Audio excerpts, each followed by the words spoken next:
Hey guys, I want to talk to you about how we define a core exercise here at Gain. So I think core is like a pretty flashy word that gets thrown around in the fitness industry, and everybody that comes here tells me that they want to strengthen their core.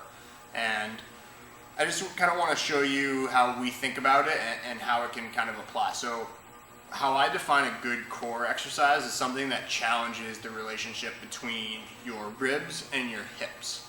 And what I mean by that is you've got to be able to kind of brace and stabilize your spine so it's not moving all over the place, so that your rib cage and your hips stay facing each other the whole time. Think about your rib cage as a bowl on the top and your hips as a bowl on the bottom.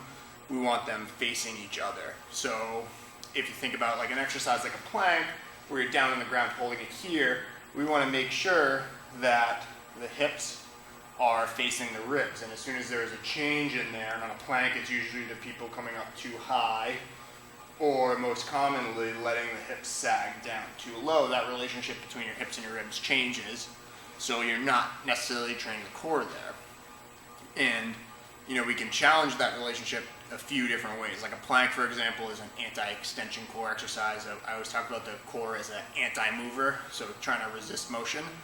We can do some anti-rotation stuff. We can do lateral flexion, like a suitcase carrier or some of the other carrier variations that we do.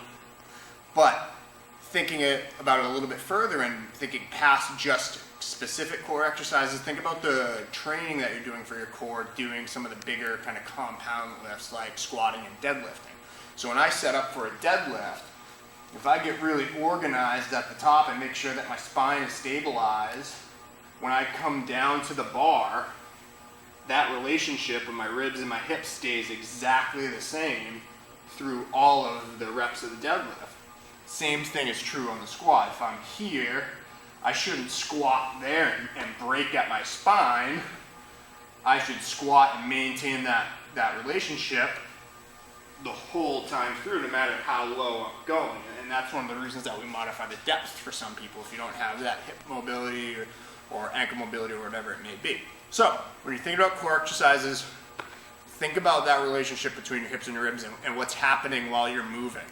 And then you can kind of take that a step further, and when you're outside of the gym and you're going to pick up a couch or going to pick up the groceries or your grandson or whatever it may be, make sure that while you're lifting something that relationship between your hips and your ribs never changes.